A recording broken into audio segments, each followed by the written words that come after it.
What's up, everybody? So my wife was looking around on Pinterest and found this sofa table. She decided I would build something similar, but instead of following these plans, which are linked below, I decided to use all reclaimed wood from pallets and 2x4s from construction forms. I also decided I would use mortise and tenon joinery just to see if I could do it with my humble skills and modest tools. This will be a video in 2 parts, so stay tuned for part 2. I started out with some math so I could cut my pieces appropriately. My table is going to be 60 inches wide, 16.5 inches deep, with an inch overhang all around.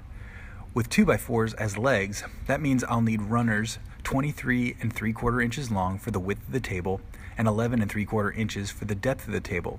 The table is going to be 30 inches tall, so my legs need to be 28.5 inches.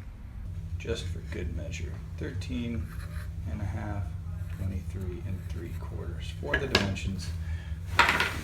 I cut my pieces on the miter saw, measuring 1 piece, then using that as a template for the remaining pieces. I cut all the runners 2 inches longer than the final measurement for the tenons. I don't have a mortising machine, so I use my small drill press with a Forstner bit instead. I tried a few methods to stabilize the workpiece, and the best method was clamping some wood strips on both sides so that I could run the workpieces through with consistency. Once they were drilled out, I used a chisel to smooth the inside edges. I made the tenons with a quick jig, setting the depth of the saw and cutting all around each end of all the runners. After making all of those cuts, I adjusted the jig to cut off the edges to make the tenons.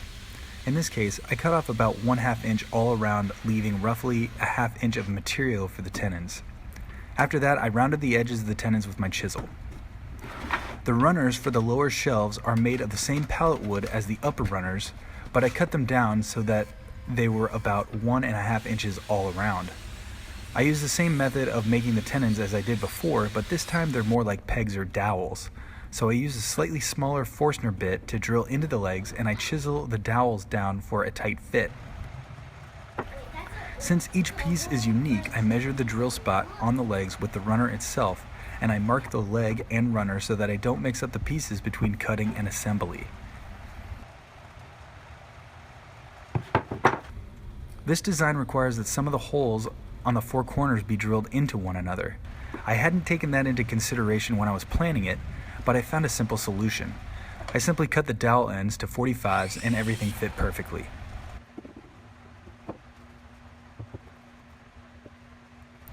I dry fit the entire piece together, then sanded everything. Large holes were smoothed in but not completely filled with wood filler.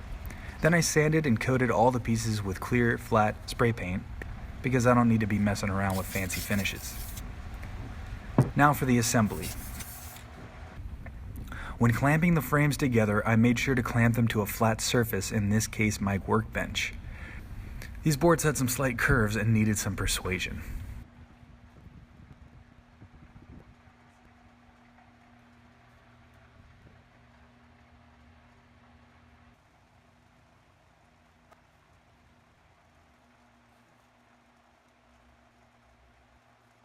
With the frames dried, I glued the runners in place for each section.